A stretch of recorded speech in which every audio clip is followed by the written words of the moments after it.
Welcome and Yalmadat everyone. My name is Tara Menji, and I'm happy to have the opportunity to exchange with Alvais Hussein Charania today on the topic of being an ambassador of Islam. Alvais Hussein Charania is the national lead of the Ambassador Program, which is aimed at equipping Jamaati members to better articulate the Shia Imami Ismaili identity while building bridges with others. Yalmadat Hussein.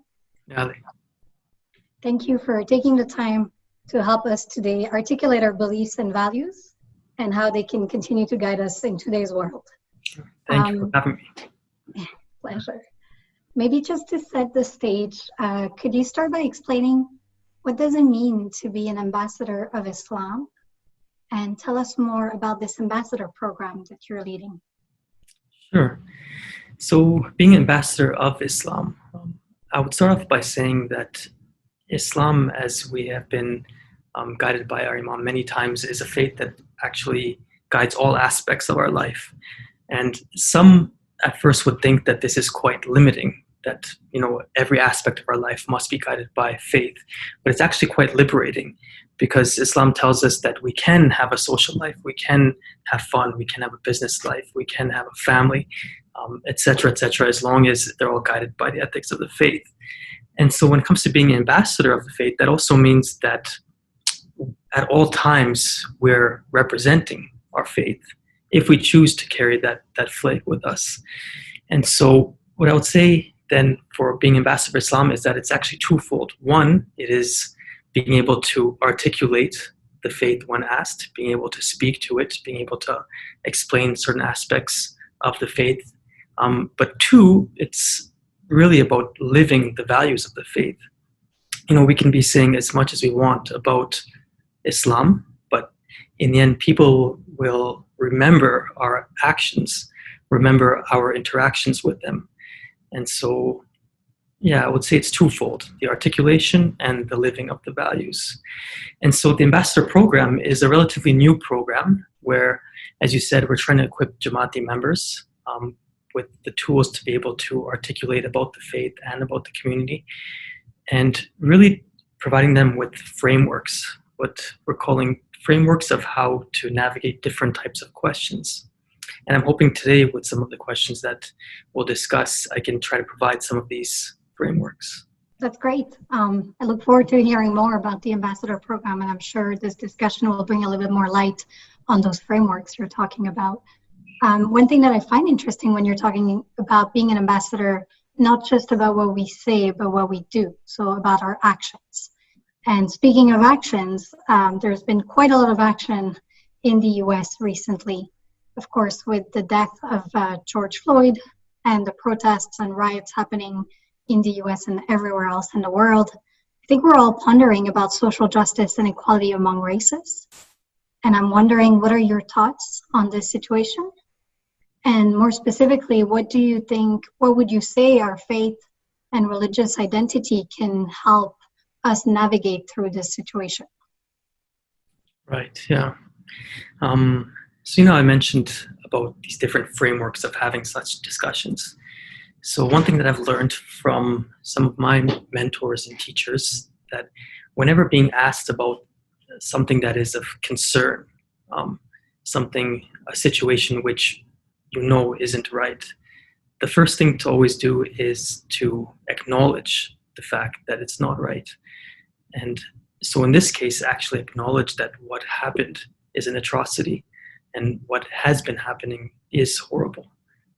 What happened to George Floyd, but as well as many others before him, the subjugation of Black lives in America and just racism in general is not right. And so I think that acknowledgement is extremely important. A second thing which I've learned in these types of discussions and others is to always acknowledge what you don't know. So the last few weeks for myself personally have been a huge learning experience when chatting with colleagues in the States, just listening, reading, and for me to really learn the difference between racism at a personal level and systemic racism. And so that's what I would do as number 2, is to acknowledge the fact that there's so much more that I need to learn about what it means, what systemic racism means. And then number 3, I would then go into what I can actually contribute towards the conversation. And that is the question around faith and what has our faith taught us about such situations. And for this, I would say that it's absolutely clear what our faith says. Many of us might not know, but Maulana Hazar Imam, for each of his jubilees, for the logo of the jubilee, he has chosen an ayat for silver jubilee, golden jubilee, and then the diamond jubilee. And for the most recent one, the diamond jubilee, the ayat that the Imam chose is the one that says, "O mankind, we have created you male and female, nations and tribes, so you may know one another." And I think those of us who might know that that was the ayat of the jubilee might not know the actual context behind the revelation of that ayat. And so when you go back 1400 years, there's this really nice, there's many beautiful stories from the time of our beloved Prophet Muhammad, may peace be upon him, and his progeny. And one in particular, which I think is very relevant today, is the narrative between him and one of his close companions, Bilal. And, the Prophet was preaching social justice, was preaching equality. And at this time, there was slavery in society. And one of the things that the Prophet was preaching was the freedom of slaves, for people to free slaves. And because of some of these aspects, but many more aspects, the faith of Islam very early on was attractive to some of those who are in the lower castes of society. It wasn't attractive to the elites at first, it was the opposite. And so there were many slaves who actually had accepted the message of Islam. And Bilal was one of them. Now, as I mentioned, the Prophet was encouraging people to free slaves. And one of his companions, Hazrat Abu Bakr, was a wealthy man. And so he used his wealth to free some slaves. And it is known in history, it is documented in history about how, and quite graphically, about how Bilal was treated by the people who owned him as a slave. Whipped publicly, dragged across the town publicly, tortured publicly, like I said. And Abu Bakr paid for his freedom. And ever since that freedom, Bilal became a close companion to the Prophet. In fact, some say he was so close, he was like a family member to the Prophet. And the Prophet entrusted him to be the treasurer of the Ummah, to be in charge of the distribution of wealth. That's how much the Prophet trusted him. Now, when the Muslims were finally able to return to Mecca, as we know, they had to leave. Some went to Abyssinia, some went to Medina. When they were able to return back and actually claim the Kaaba to be the place of worship of one God, Prophet Muhammad asked Bilal to ascend the Kaaba and to recite the Azan. Now, I learned this from Omar Suleiman about just imagining this picture of people all standing on the ground. Many of them used to be figures of authority. Many of them themselves used to be owners of slaves. And now we have this black man standing on top of their place of worship. And remember, the Kaaba was considered to be a holy place even before Islam. And there is Bilal standing on top of the Kaaba with the authority to recite the Azan. And they say that many of the people on the ground that day, although they had accepted Islam, that bothered them so much that Bilal was standing up there. And there were racist comments that started to come. And so when it came to the surface, they'd accepted Islam, but they really hadn't accepted the values of Islam. And when the Prophet heard and saw some of these comments that were being made, right then is when he received that revelation and recited it. that, O mankind, we have made you male and female, nations and tribes, so you may know one another. And so when I started by saying that our faith of Islam has made it absolutely clear, by that I meant that it is certain that Islam is 100% against racism and has been trying to fight racism for 1400 years. Wow. That's really, I mean, a beautiful story. I can confirm I had never heard it before. No. And I think it it was speaks something for new. itself. Yeah, no, clearly something new for me. Yeah. And I guess it's one story that dates back a long time ago, but is there any more recent examples that are this clear, this illustrative, that we can rely on with recent imams? Or Yeah, and it's actually a really good point, and it's one of the many reasons why us as Ismailis are quite fortunate, is because we've had that constant reminder, we've had that constant guidance to take some of these values that the Prophet introduced and to extend them beyond time and beyond geography. And even just an interesting fact before I come to recent times is Bilal was such a, had so much love for the Prophet and his family that when the Prophet passed away, he was heartbroken. And they say that he said that he was never going to recite the azan again. And, he had the most beautiful voice. That's why the Prophet had asked him to recite the azan. And he never did recite the azan again in Medina until Hazrat Hussein and Hazrat Hassan had become adults, and they asked him that, can you come back and recite the azan? And they said that he couldn't say no to them because of the love that he had for the family of the Prophet. And the reason why I think that's interesting and important story to tell is because we believe that the family of the Prophet are the ones who actually took those values and extended them. So if we do move forward throughout time, if we go to our previous Imam, Maulana Sultan al-Shah alayhi salam, he wrote quite a bit. He wrote for newspapers. As you know, he wrote memoirs. He made speeches all the time. And he was always vocal against discrimination. He would write against the racism that he saw when he visited America, racism against Black Americans. He wrote about racism that he saw by Europeans in China, in India. So extremely vocal about discrimination based off of race. And he also lived those values. And so there's some documented accounts. There's this one account of him. He was the member of the St. Cloud golf club in Paris, a prestigious golf club. And Sugar Ray Robinson, who was a Black boxer, tried to become a member in that club, and his membership was denied because he was Black. And when the Imam heard about this, he publicly resigned from the golf club. Another occasion, he was eating at a restaurant in a town in between the border of France and Switzerland.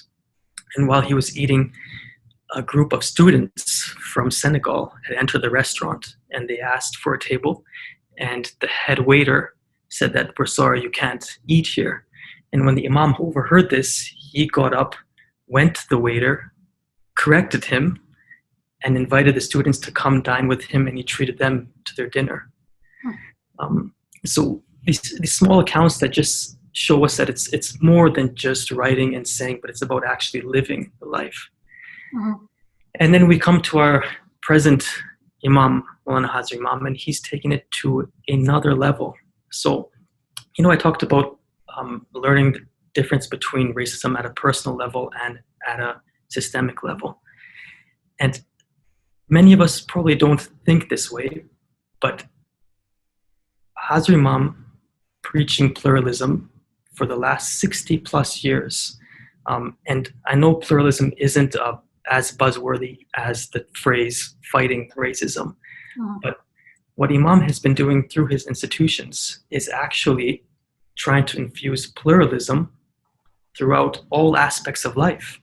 And so really when you think about systemic racism, the core issue is lack of pluralism. And if we can actually engender pluralism in all aspects of life, that's probably the best way to fight systemic racism.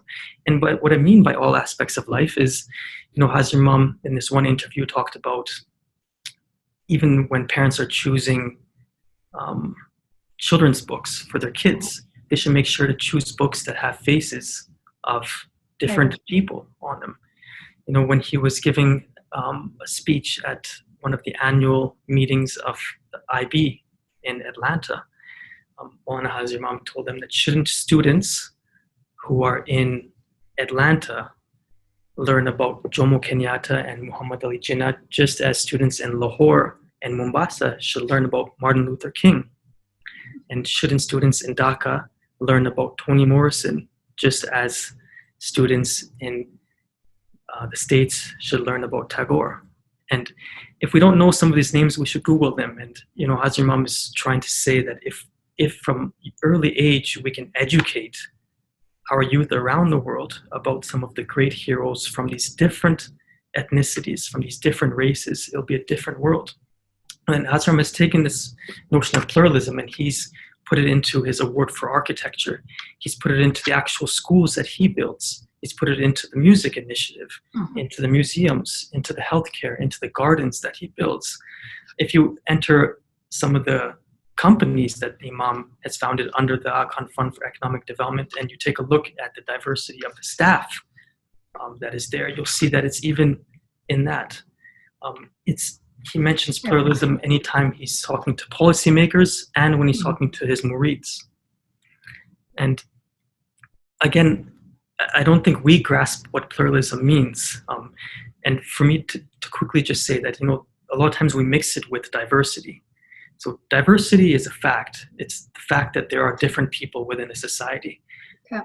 Pluralism is the active, positive response to that diversity. It's actually making an active effort of appreciating each other, learning more about one another, and like I said, looking at this diversity in a positive way. And so Hazir Imam has been combating racism for 60 plus years. Through this notion that we don't actually understand fully. And what I like in your examples, it's this education beyond borders, right? You don't have to learn what's happening here. You're concerned and you should be concerned about what's going on elsewhere. Right, yeah. And if I can, I forgot to say, the Global Center for Pluralism, he's taken it one step further and invested $45 million into that center, again, to deal with policymakers at that level, to try to fight this systemic problem. So what would you say? I'm hearing all of these great actions, and we're talking again about concrete things, investing money, taking small and big actions in every sphere of the world.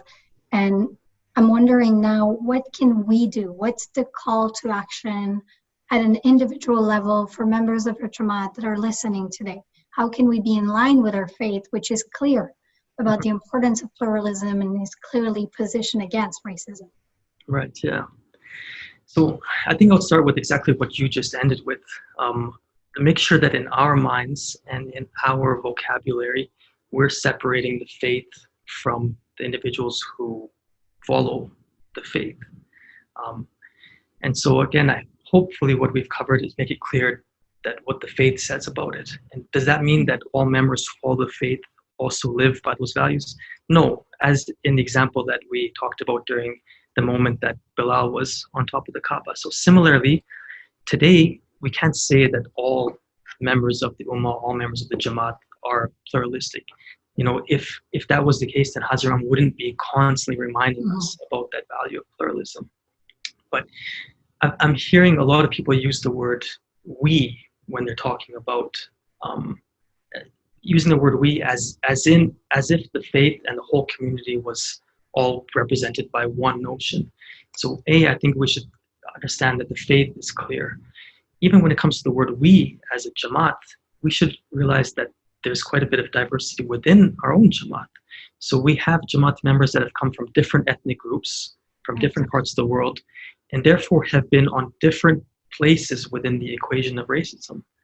We've had different Jamaati members engage with racism in different ways. We have Black Ismailis, we have Arab Ismailis, we have Persians, as we know, Central Asians, South Asians.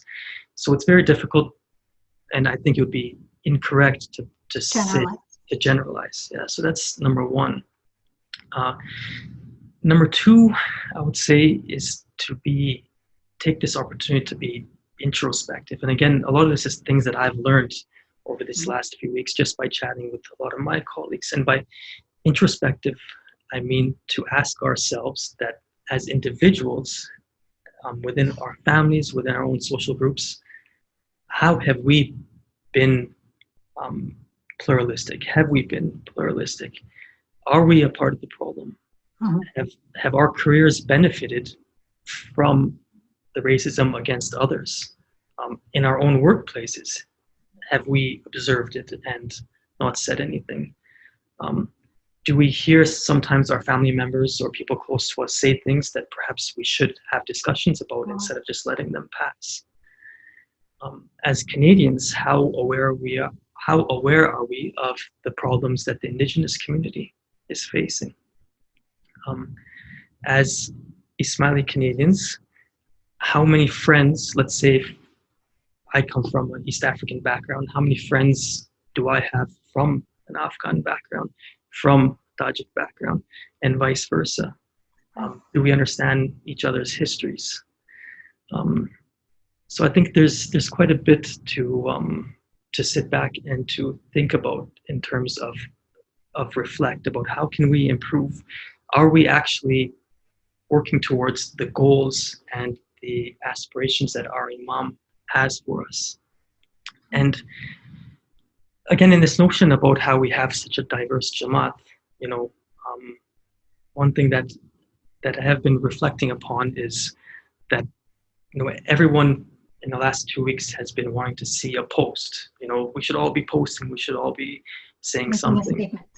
Yeah, and we all know how IG and Facebook work. People post things all the time and really aren't about that life. And the same thing can be said here. And so, it's more than just making a post. Like we said, it's an actual way of life. But B, to sit back and think to ourselves that, okay, if we are going to be, and we should be, angry and upset about this situation, but to reflect upon, should we also be as angry and upset about, for example, what's happening in Yemen today? Should we be as upset about what's been happening in Palestine? When the Hazara ethnic group is targeted with violent attacks and events, how many of us are posting about that? And so, again, I think it's a time for reflection, a time for us to really improve and to really work towards actually living that pluralistic life.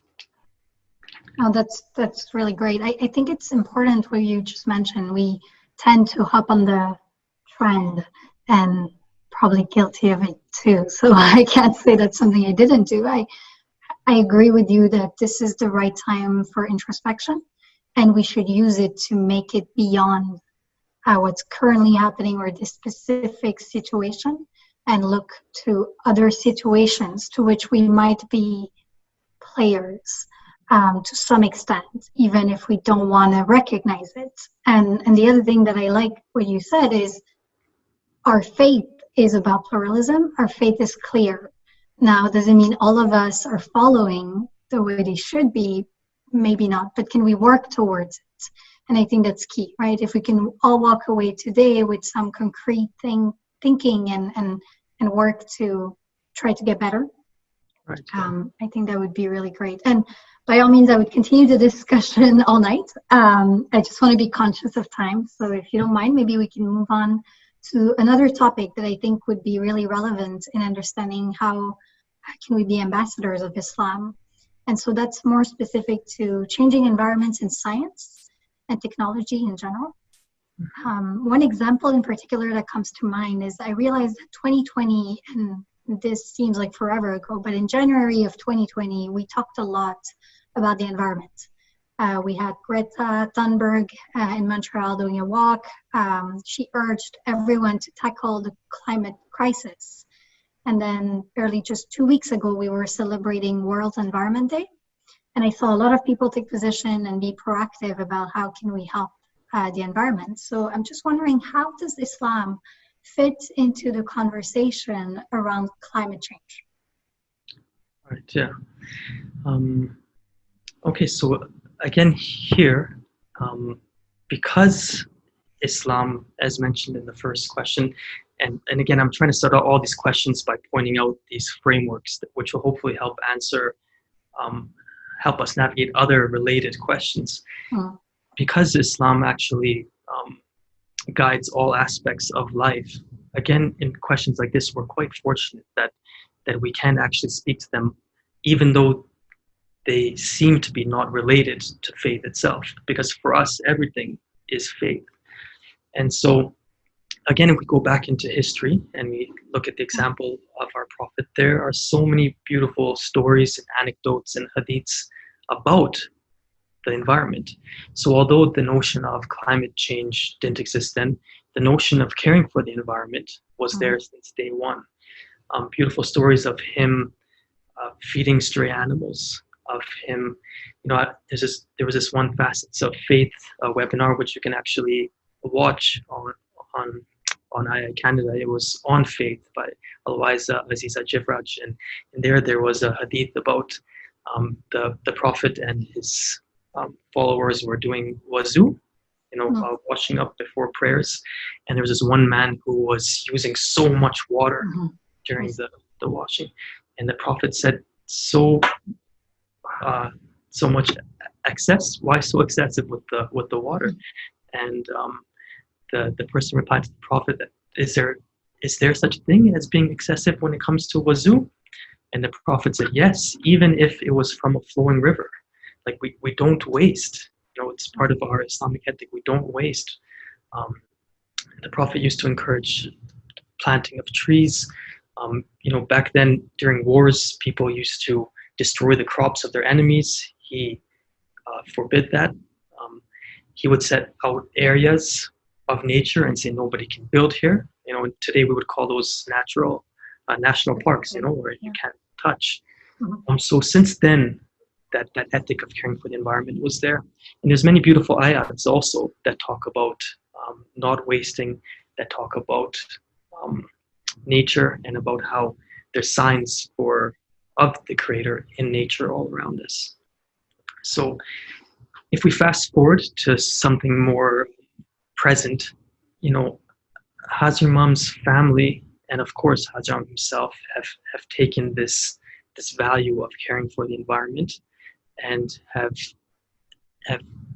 contextualized it and made it in a way that we can use for such conversations that come up.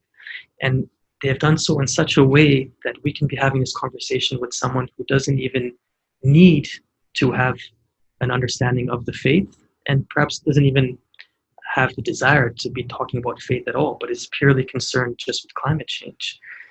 And I've heard this one scholar say that us Muslims should be talking about Islam without saying the word Islam. And we should be talking about Allah without actually having to say the name of Allah.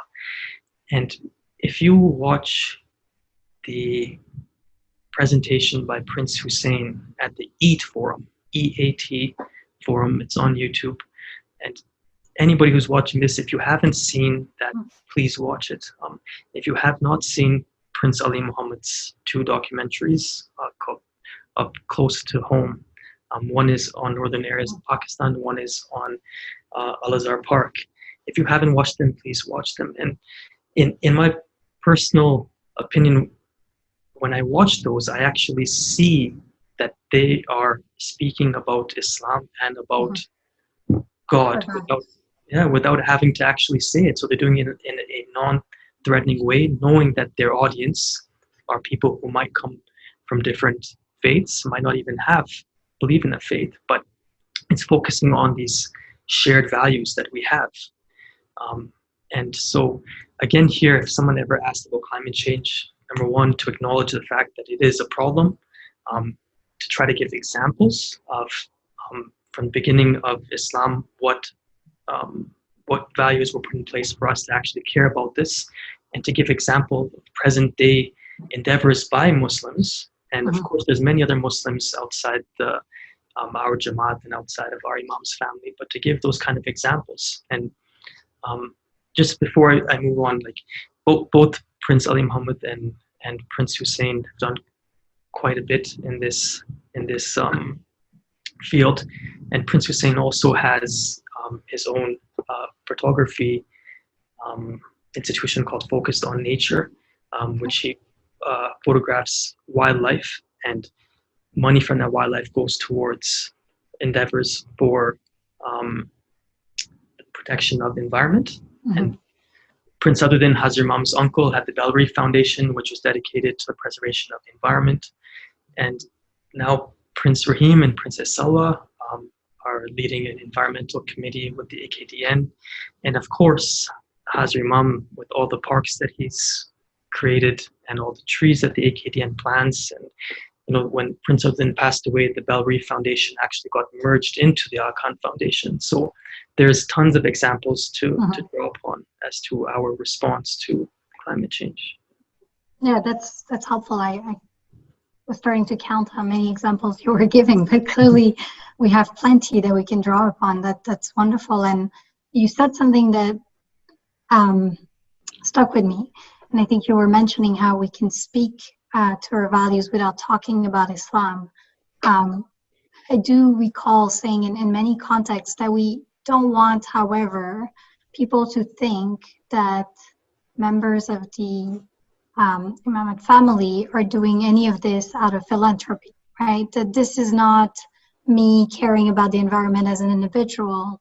It's me doing it because it's part of the Imam's mandate, because it's part of Islam's values.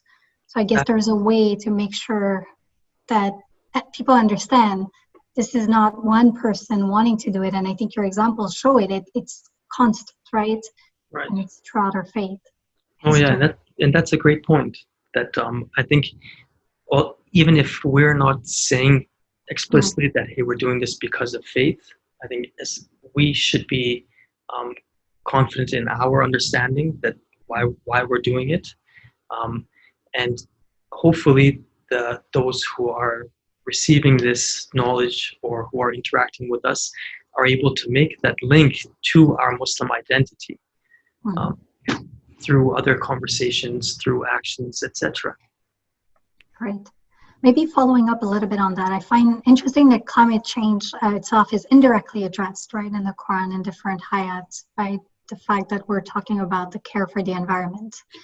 How would we deal? What would be your framework of thought if you were thinking of new science discoveries that might be maybe more contentious, that might have happened in the past centuries and for which there aren't any clear references and there aren't clear guidance from the Imam even on how do we deal with that as a Muslim Ismaili Shia? Right, yeah. So if we think about some recent discoveries in science, so first, maybe even before we go to one, if we look at the last 1400 years, there obviously were many discoveries in science, in medicine, etc., that have taken place, and somehow our Muslim intellectuals and just our Ummah in general have been able to navigate those and to decide, okay, which way should we go? Does this fall within our ethics system? Does it not? Should we adopt it? Should we not? And in the past they did quite well in terms of being able to not only make use of these scientific discoveries, but as you just pointed out, to actually contribute towards them. And again, there's a webinar on IA Canada. It's Illuminated Game Show on Muslim masterminds that talks about a lot of these contributions. And so that's the first thing that I would say is that for us, it's good to make clear that in our interpretation of Islam and knowledge go hand in hand. Islam and science go hand in hand, and by no means do they conflict with one another. And so in order for us to say that, it is good to give examples of where we have been able to adapt to new discoveries, like you said, that are not actually weren't around during the time of the Prophet. So if we choose one, modern day one, for example, organ donation. In this one book, it's published by the IAS called The Companion to Muslim Ethics. It's edited by Amin Saju, and there's a chapter in there, chapter on health. And there's actually some interesting case studies there. So one of the case studies is on organ donation. And so it talks about a boy who tragically had just passed away from a car accident, I believe.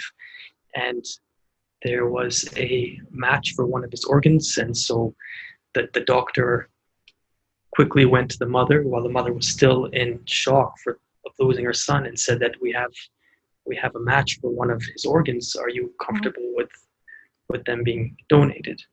And this is a Muslim family, and the family didn't know what to do. And so they called upon a scholar within their community to ask what can be done. Now, here's an example of what you could call an ethical dilemma. And in any ethical dilemma, what that means is that there are values which are important to you on two sides of the equation, and you don't know which one is more important. Mm-hmm. And so in this case, and again here, the whole point of the ambassador program and what I'm trying to do here is not to necessarily give answers, but to give these different frameworks. And so in this case, the framework that was used is really a value sorting framework.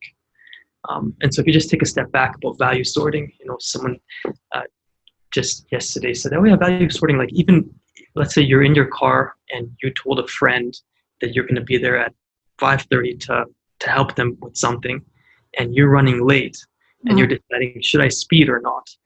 That itself is us going through this value sorting exercise. So we go through it hundreds of times a day. We just don't consciously realize that that's what we're doing. So in that case, the value is, do we listen to the law, or do you want to be there to make sure you're loyal to your friend? And what's more important to you? So to go back to this case study. What's the answer to that? I don't know. Like I said, I can't give answers, but so back to this case study, they were saying that, okay, the two values that were in conflict here were the value of that Islam traditionally, and in many of the cultures where Islam is prevalent, the notion of mutilating the body has been looked down upon, that we shouldn't be mutilating the body, shouldn't be harming the body by choice. And the one that conflicts with it is this notion, this Quranic notion of saving one life is as if you've saved all of humanity. And so in this case, the scholar said that it's clear Islam puts more emphasis on saving lives than it does on the other one. And so in this case, the scholar said that, if you would like, then for sure you can donate your son's organs if it means that it's going to save someone else's life, and if it means that it's not going to impact his own life. And in this case, he had already passed away. So again, with that example, like I said, I think we can use those that value sorting tool. But before moving on, I would just say a couple things. That I think when Imam has guided us about the importance of values, and constantly stresses this importance of values, and constantly stresses the role of the intellect in our interpretation of Islam, I think he is moving us to a pathway that can actually help answer some of these. And so I think we're lucky to actually have that door opened to us by the Imam. And the this notion of, and Imam has said it in the 25th anniversary of the IAS, after there was a conference of the Quran, and in there when Hazrat Imam was talking about interpreting the Quran, he said that Muslims believe that Allah is forgiving in all sincere attempts at interpreting His word, Allah's word. And so that word sincere is very key here, I think, because when there is a situation that we're in where there's no clear guidance, whether it's in the Quran, the Hadiths, or the Furmans, and by this I mean there's no direct guidance. And when Imam has given us this window of, you know what values are important to us as Islam, you also have the intellect, and he's given us this guidance to be sincere in our attempts. We have to make sure that we are sincere and we're not just choosing things that benefit us, or things that the easy way out. Hopefully that helps with that type of question, and Yeah. other ones that are related to it. No, that's a great tool. I think as a lawyer, that's something we also use. So it's a common tool that is being used when trying to balance values and rights that are protected by the Charter. You're allowed to limit one's right to the extent that it's in favor of another right that trumps, right? That is more important. So this exercise of understanding what are the values that are conflicting and then reconciling. I do like the idea of being sincere. I'm not sure lawyers always are when they're doing this balancing exercise, but it's a clear example, again, that our faith is one of intellect, and that we have, as you mentioned, that ability to use our intellect in a sincere way and use the values and our history to guide us, so it doesn't just become us picking the answer we wish. Right, yeah. Maybe just going to squeeze in one last question. We're talking about being ambassadors, and an ambassador has to build bridges with others. And so we've mentioned also earlier being able to speak to someone about her religion without saying the word Islam or talking about the religion itself, but just its values. What if you were speaking to someone who follows another religion, who has their own belief and their own religious identity? What would be the best way to articulate our beliefs, knowing their own position of faith? Right, yeah. So again, in terms of these frameworks, we were just like we were taught when we were young that anytime we read something, we should, before believing in it, we should ask ourselves who, what, when, where, and why. Similarly, as Wazin, when we get trained, our teacher, otherwise Karim Ghulam Ali, would always tell us, think about the perspectives. So really, I think to think about the who, what, when, where, and why, what we're saying, and about our audience. So who is the audience? What could be their motivation for asking such a question? When, timing, is this person that you're talking to, are you just in the kitchen at work and they've just tried to warm up their lasagna in the microwave for 2 minutes and have quickly asked you a question, and they have a religious background, but really they're just trying to kill time. So I think, and what is their background? Are they atheists? Do they come from a faith-based background? And so I think all of these questions are good to ask yourselves first before actually giving thoughts about a question. So in this case, you provided like a specific scenario where it is someone who comes from a faith background. And so when that is the case and we have a bit of information about the other, I think it's always good to start with commonalities, start with building bridges.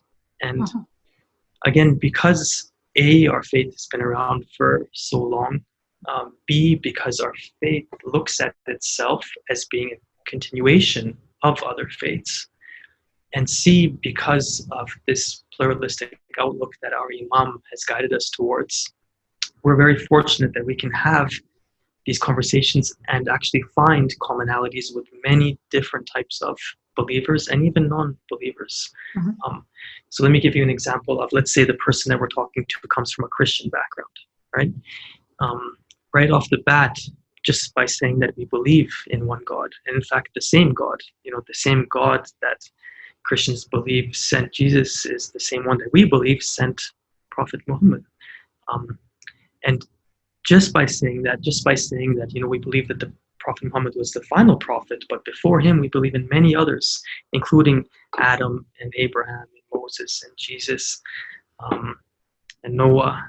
I know just from our own personal account, one of my colleagues at work who was a practicing Christian, when I told him that, he was 50 something at the time, and he said, I've been a practicing Christian all my life, and it's the first time I'm hearing that Muslims believe in Jesus. He said, no one's ever told me that before. And so just building that commonality. And then, if it also went into, okay, well, what is the role of the Imam? Then we can talk about this belief of the need for continuous guidance, and that we believe prophethood ended with the prophet, but we believe that after him, we have imams who are still here to provide guidance for the community. And again, it all depends on how long you have the conversation, how much are they probing, how sincere are they. And again, specifically to this discussion with Christians, if there was the time and the desire, you could share a lot of stories of this shared history.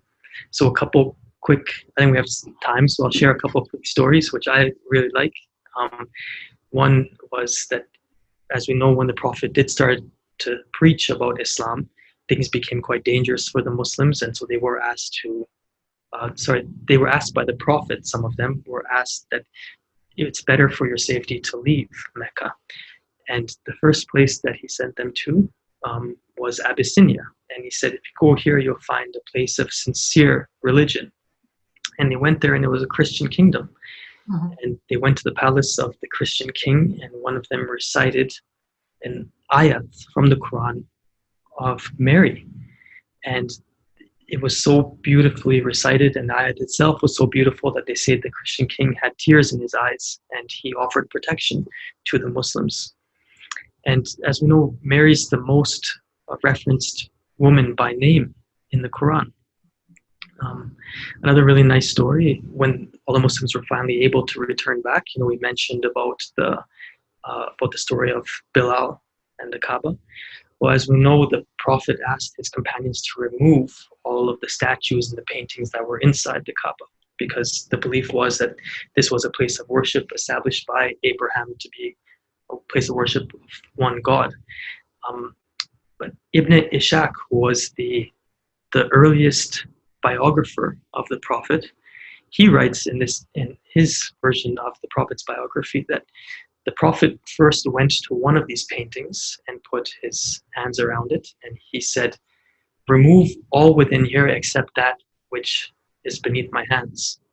So they removed everything else, and then that one painting he put back up, and it is said that that painting remained in the Kaaba for the rest of his life, and that it was a painting of Mary and Jesus.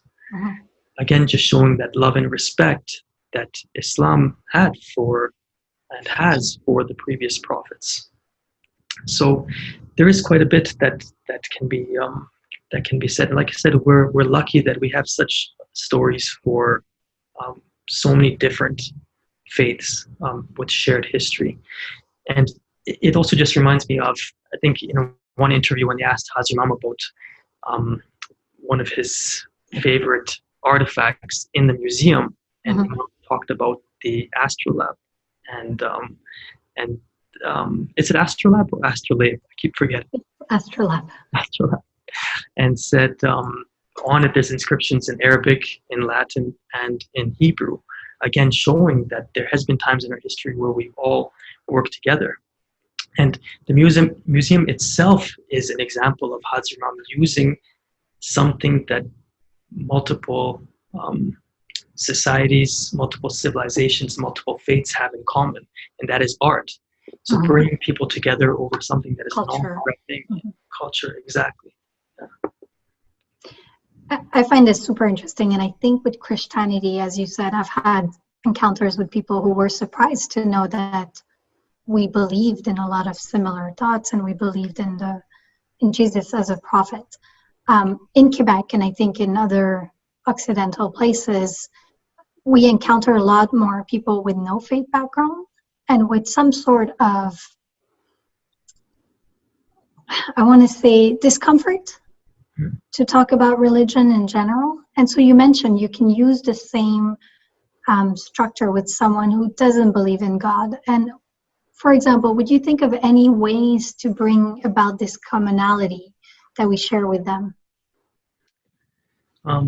Yeah, so again, with the example of the museum, Hazrat he uses this term cosmopolitan ethic, a set of ethics which actually unite all of us, regardless of what we believe in or what we don't believe in. And I think that is the starting point for conversations with people who don't have faith. And even if they do have faith, if the conversation isn't really about faith, it's that we've been given these values and these ethics and we've been given so many examples of Imam's work and really even the Jamaat's work, the Jamaati programs such as Civic, etc., where we're taking these values, we're acting upon them, and these are all tools to have these conversations around something that we're bound to have in common with the people who are asking us. So long story short, ethics, values. I have to correct you. It's a Smiley Civic. As a past CR member, I'm gonna get hit if I don't correct. Oh, I see. Smiley Civic. But yeah, I like what you're saying, and I'm thinking about this now. When we talk, anytime there are discourse in Canada, there are a lot of parallel being made about the fact that we share the same ethics as Canadian and as the Canadian society, irrespective of faith. So ultimately, we do that. Right. I'm looking at the time. I probably have 3 minutes left. And so I just wanted to ask you, out of curiosity, and I'm sure I'm not the only one here, hearing about this ambassador program, it sounds really exciting. Can you tell us a bit more about it? When can we hear more about this? Right, yeah. So like I said, it's relatively new. We've had a couple pilots so far, and we've had actually 3 pilots. We've had 2 in-person pilots where there were 8-week programs for certain Jamaati members in Prairies and in Edmonton. We just completed a virtual pilot, and the goal is to continue these smaller groups until we really get the model right. And so hopefully in the near future, it'll be rolled out to a city near you, the participants, either in person or virtually. We're still deciding on that. And the long-term goal of it is a long-term project is to eventually have it open to Jamaati members at scale. But until then, there's a lot of programs out there that are really great to tune into. Ask the Wazine just launched. So that's a great program. I've already kind of referenced things like Facets of Faith and Illuminated. Those are all great programs for learning. And even in terms of the discussion around race and pluralism, there's quite a bit that's being launched. I know Faisal Kamisa is hosting a debate in a couple of weeks, which will be on II Canada. And so we have to look out for those. And the last thing I want to say about that, when we are turning to resources or even sharing resources, I think it's also important to just always be critical of the who, what, when, where, and why. That because right now, especially with the issue around race and pluralism, there's a lot of information floating around. So to just make sure that we are critical of it when we come across it and before we share it again. But of course, information you see on iicanada.org is all great. I agree. I mean, we're privileged. There's a lot of material out there right now. I actually took some notes of programs you were referring to. I could spend hours catching up to all the wonderful content available right now. So I'm sure until we get more of this ambassador program, we can all learn and continue to learn every day a little bit more about our faith and in general educate ourselves on racism or other topics of importance in society. I'm hoping we can send a survey at some point and have a bit of feedback on this interaction so that we can see if this is something people are interested in continuing this type of discussion. Sure, yeah. I think there'll be a feedback link on iicanada.live, and so people can use that. And even if there are any questions that have come up, I think you can use the comment section of that form to send through some questions. Great. So I just want to thank you so much, Alvise Charania. It's great to speak with you. I'm sure I speak on everyone's behalf when I say this was very insightful, very concrete examples that we can all use in our conversations with diverse people. And I'm hoping everyone feels the need to look into all of these topics in a bit more detail and be great ambassadors for Islam, not only in what we say, or what we believe, but in our actions and our way of life. Thank you. It's been great chatting with you.